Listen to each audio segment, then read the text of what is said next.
Hello students, this is the Math 7 pre-test review for Unit 3. You should have in front of you your sheet where you showed your work. If there was any place on your sheet where you didn't show work, just go ahead and add the work now so that you have examples and you have practice throughout the review of this video. So the first question on the test, you had to match the words to an algebraic expression. So your algebraic expression is 2x minus 3, and you had to find, there were multiple answers for this one. So the reason that many of you missed this one is because you got some of the answers but not all of them. So the good news is you do know it. I could see what you guys chose. You do understand the language here, but you didn't get all of them right. So if you look at this, I know that I'm multiplying, right? So what word do I use for multiplying? What do I know is going to be in there? Product. So I know it's product. And I also know it's subtraction because it's minus 3. So let's look at the choices here. Twice a number less than 3. Would that be a choice? No. The reason why is it's twice a number less than 3. So the twice the number would come after the 3. So this is what threw you guys. This would be 3 minus twice a number. Okay, so if you chose that one, that was incorrect. It's twice a number less than 3 would be 3 minus 2x, where we have 2x minus 3. The next one, double a number increased by 3. That would be double a number, and increased would be plus 3.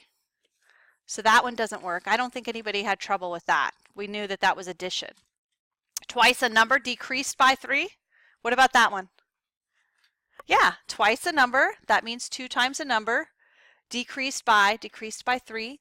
That would be correct. And then what about 3 less than the product of 2 and a number? Because it's 3 less than, it comes after. So the product of 2 and a number, 3 less than that is minus 3. So this would actually be a correct choice. What's wrong with the next one? It has division. You have the word quotient. So this is division, and we are looking at multiplication, so that can't be it. What's wrong with the last one? It has addition. It has 2 times the sum. So we know it can't be that. So again, our choices for this one, if you would just record this on your paper, our choices would be twice the number decreased by 3 and 3 less than the product of 2 and a number. So it was those two choices. If you got it wrong, it may have been 3. You picked 3 minus 2x. I think most people that got it wrong picked that. All right, let's go on to the next one, which is what equation with a model. So here for when you have models, stepped on that. When you have a model, you have to look at the key, right? So here in the model, I notice that I have 4 negatives. So this is negative 4. And the rectangles are represented by x. I don't know what's going on with my smartboard, but I don't like it. Negative 4x. And then I have these here, which is negative 3. All right, so you might think, well, how do I represent negative 3? Well, when I have 3 negatives, it's like I'm subtracting 3 positives. So what I have here is negative 4x and then minus 3, which is the same thing as adding negative 3. And then on the right side, you can see I have 5. So the correct answer for this would be what letter? A, B, C, or D? C, because it's negative 4x. You have your negative 4x. You're subtracting 3 because of the negative 3, and then you have 5 positives. So with the models, the important thing to remember is to look at the key that's given, and make sure that you're matching up what you actually have in the picture with the key. And when you have negatives, that means you're subtracting. So write on your paper, negatives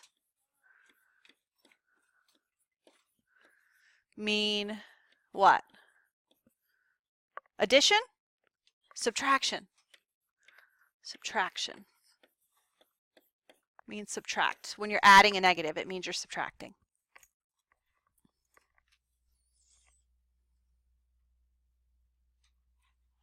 Uh-oh. There we go. So now we have one of those special equations that we reviewed in class where you have a fraction for a coefficient. So to solve an equation, you always want to start out with your line so that you make sure you keep track of what you're doing on both sides. If you don't have this solved on your paper, make sure you do it along with me right now. This is our practice. So you are solving this equation with me. And so what I'm doing is I'm trying to undo what's been done to the side with the variable. The side with the variable, I can circle my variable here, it's x. I'm trying to get x by itself. I'm trying to isolate the variable. So the first thing I'm going to do to isolate the variable is I'm going to get rid of that minus 2. Okay, how do I get rid of minus 2? You add 2. So I'm going to add 2 to both sides. This cancels out. And then I'm going to bring down what I have. I have 3/4 x. I still have the 3/4 with the x. And then I'm going to bring down my 18. 16 plus 2. All right, are we writing this down? Okay, so show me the first step on your paper. All right, so now I've got to get rid of the 3/4. How do I get rid of 3/4? You multiply by the what? The reciprocal. You have to flip it. I won't make you sing the song. So you're going to flip it.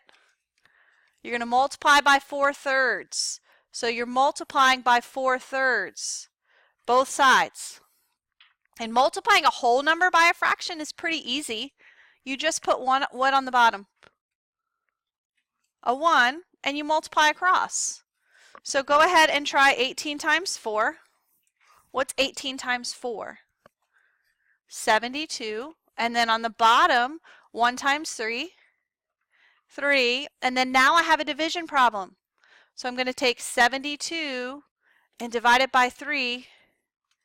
And what do I get? What is it? 24. So x is equal to 24. Looks like some part of the board makes it squiggly. How many of you got that one right? Okay, the fraction ones are harder, but just remember you just multiply by the reciprocal and you multiply across. And then you divide at the end if it's an improper fraction. All right, so we have another equation and we're finding the value of c. This time you have two operations going on. You have division and you have addition. So you have to undo each of them one at a time. What am I going to undo first? Plus 7. How do I undo plus 7? You subtract 7. So you get rid of the 7. That cancels out. You bring down the c over 5. And then 10 minus 7 is what? 3. Okay, am I done? No. What does c over 5 represent? What operation is that? Division. How do I undo division? Multiplication. So I'm going to multiply both sides by what? 5. I'm going to multiply by 5 because dividing by 5 and then multiplying by 5 gives me c. And that's what I want. So now I'm going to simplify this. I'm going to bring down my c. And then what's 3 times 5? 15. So if you made a mistake, make sure you're correcting this in your work. Did anybody make a mistake here? Did anybody multiply by 5 and divide by 5 instead? And get 3/5? So if you got 3/5, you notice that was 3 divided by 5. So if you got to this step over here and you divided by 5. So sometimes when we're undoing things, we end up doing the same thing again. So just be careful that you're doing the opposite operation. All right, the next one. This was the tricky one. And I'm going to show you guys how to write an equation to solve something like this. This was the most missed question on the test, okay? And the main reason is we hadn't done much of this, but I want to show you how we can translate those words and solve an equation, okay? So Lewis jumped 3 feet more than half the distance Isaac jumped. Lewis jumped 8 feet. How many feet did Isaac jump? So that's a lot of information and a lot of numbers and words.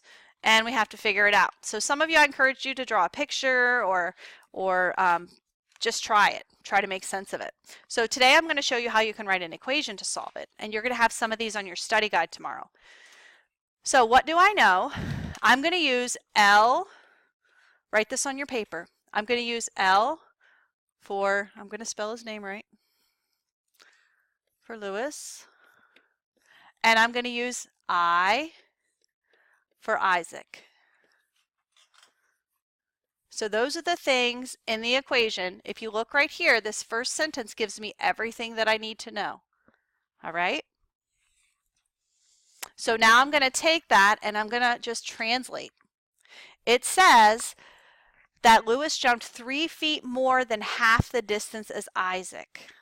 So what that means is that Lewis, right, L, he jumped, so his distance equals 3 feet more than. How do I represent 3 more than? Plus 3, right? And then half the distance is of Isaac. How do I represent half the distance of Isaac? Half is what? 1/2, or divided by 2. And then do I know Isaac's? What am I going to use for Isaac? I. Okay, so I'm going to show you guys how to put all that together. So 3 more than, that always comes after. Okay, 3 more than what? Half the distance of Isaac. So in my equation, I'm going to write 1/2 the distance of Isaac. See that? I just got it from the equation. But is that it? Did he just jump half the distance of Isaac? No. What else? The 3 more than. So it's 3 more than. So what do I have to do? I have to do what to the equation? I have to add the 3. That's my equation. But you might say, well, I've got 2 variables there. So what am I going to do? Do I have any more information in that problem that I can add in? Do I know do I know anything about Lewis or Isaac's jumping? Oh, look at this. I know that Lewis jumped 8 feet. So I'm going to substitute 8 for L. Okay? So I can pull this down and I can substitute 8. Okay, I'm trying to be fancy. We're just going to write it. 8 for Lewis. Okay? So 8 equals 1/2 I plus 3. That's my equation that I can solve. Because it tells me he jumped 3 more than half the distance of Isaac, and I know that Lewis jumped 8 feet. So now we're going to run into a little bit of the other problem, but that's okay. We'll erase it in a second. So now that we have the equation, we're going to solve it.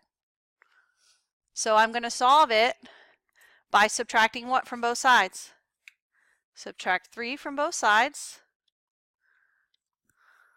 And then what do I get? What's 8 minus 3? 5 equals, this cancels out, and then what else do I have? 1/2 Isaac. Looks like a J. I'm trying to make the I not look like one of the numbers. And so how do I undo the multiplying by 1/2? How do I get it to 1? Divide by 1/2 or multiply by what? The reciprocal. So if I multiply both sides by 2, 2 over 1, right? That's 2 over 1. Multiply both sides by 2, look. This cancels out, right? So I get I equals what? What's the answer? 2 times 5. 10. So it's 10 feet. So 10 feet. So the answer is C. Okay? So you're going to have a little bit more practice with a couple of those tomorrow on your study guide. And there's 2 of them, but make sure you watch the video tomorrow night of the study guide so that you know how to do those problems, because when you guys come in on Friday, You're going to start your test as soon as you come in so that everybody has time to finish. Do you have a question? Your hand was up. Okay. You're stretching. All right. I'm going to clear this ink real quick. Everybody got it written down? And if you're watching the video, pause the video. All right. All right. Don't really pause the video. Okay. So now this is another one a lot of you missed. You're identifying all first of all, there may be more than one answer. Okay? It's an inequality. So inequalities are different from equations because they have more than one answer, right? So that's why there's all of these to choose from. So I'm going to write my inequality. 2x minus 1 is greater than or equal to negative 5. Solve it like I always do. What do I do first? If you didn't already solve it, you're doing this right now with me. Fatima? Yes, you add 1 to both sides. You're going to undo the subtraction. So you're going to add 1 to both sides. This cancels out. And then I'm going to bring down my 2x. I'm going to bring down my inequality sign. And then I'm going to add negative 5 and 1. What's negative 5 plus 1? Negative 4. Okay. So now, what's my last step? Divide by 2. So now you're going to divide by 2. You're going to undo the multiplication by dividing both sides by 2. Now I just divided by 2. Do I need to flip the sign? No, I only divide flip the sign when I multiply or divide by what? A negative. And it has to be both numbers. So I'm going to keep my sign the same. And then x is greater than or equal to what? Negative 2. So this is my solution, but I'm going to look in my solution set and see which one of those numbers are greater than or equal to negative 2. Is 2 greater than or equal to negative 2? No?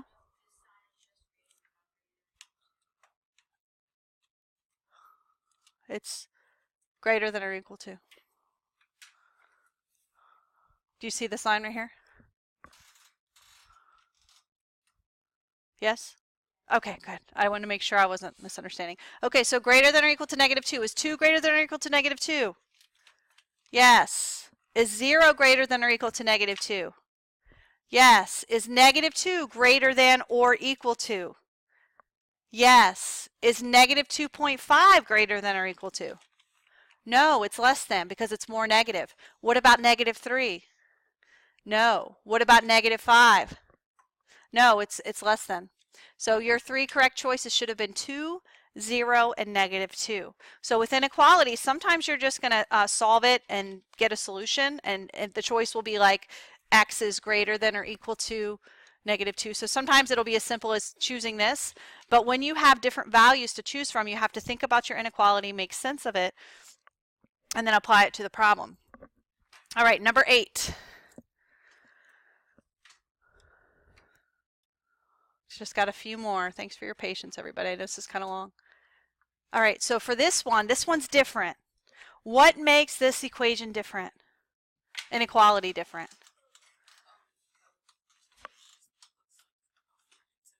We have a fraction. Yeah, we have a fraction. So remember when you have a fraction, when we have our PEMDAS upside down, we have our PEMDAS, right? That fraction bar means grouping. So we're going to undo that grouping last. So this is actually grouped. You don't see the parentheses, but it's like they're there. So you're going to save the undoing of the subtraction last. Whenever it's set up that way with x minus 4, it's grouped. So for this one, x minus 4 over 3 is greater than 5. I'm not going to undo the subtraction first. I'm going to undo the what? Division. How do I undo division? Multiply. So I'm going to actually multiply by 3 first. Okay? This cancels out. Everybody writing this down? Going over it. Good. So then I get x minus 4 greater than 5 times 3, which is 15. And now I'm going to undo the subtraction. Oh, thank you. That's right. -5, so this is a -15. I'm glad you're here. All right, so now what am I going to do to both sides? It's a -15 because we had a -5 times 3. We're going to add 4. So now we can undo the subtraction with my, it must be my smart board over there. And if I add 4 to both sides, this cancels out. Do I flip my sign? No. X is greater than -15 plus 4. I plug that in my calculator, and it's X is greater than -11. So the correct answer is D.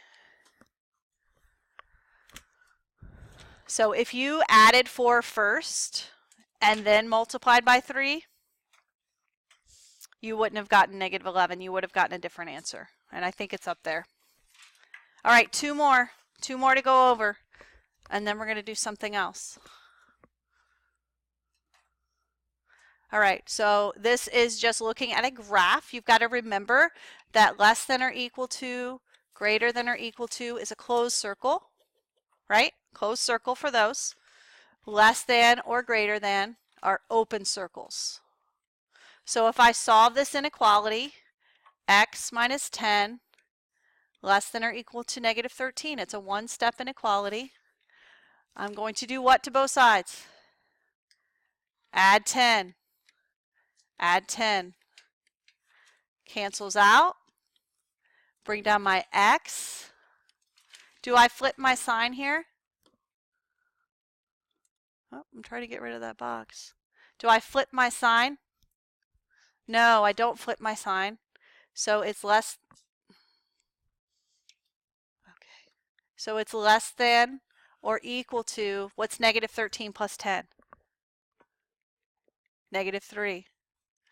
So I'm going to look at my graph. I know it's going to be a closed circle. And I know it has -3, right? So I'm going to eliminate, I can eliminate which two choices already? A and D, because they're open circle. And so now, because it's less than, it's going to be the one that goes to the left. So the answer is going to be C, because it's less than or equal to. As long as the variable's on the left side, you can just look at the direction of the inequality sign. If it's on the other side, you do need to rewrite it and flip the sign. All right, last one. This goes with words, and this is what we're going to practice after our video today. Which algebraic inequality best describes the verbal sentence below? Okay, if you notice, 3/4 of a number is in all of them. 3/4 of a number. All of them have that. Decreased by 25. It's all there, right? They all have that, and they all have 8. So the only thing I'm trying to look for is at least 8 inches, okay? So let's think about some things. If I know X is at least 8, what are some numbers that are at least 8? What is a number that's at least 8? Is 8 at least 8? Okay, so 8, it could be 8. What's another number that's at least 8? 10 or 9. 10 is at least 8. 9 is at least 8. So this is a strategy that you can use if you're not sure which sign to go in there. Because now, look, I can compare 10 and 8, 9 and 8. If I compare 8 and 8, I get equals, right? Because I know it could be 8. What about 10 and 8? What would I put in between the 10 and the 8? Greater than or less than? Greater than. 9 and the 8, what would I put there? Greater than. So which sign gives me equal and greater than all at once? It would be greater than or equal to. Okay? So which choice would be correct? Which one has the greater than or equal to sign? B. Okay, so when you're stuck with those words, put some information together, maybe make a chart or write some numbers that you know to be at least or at most, whichever is asking for, and then plug in the inequality sign from there. Okay, that's it for our Unit 3 test review. We're going to pause our video.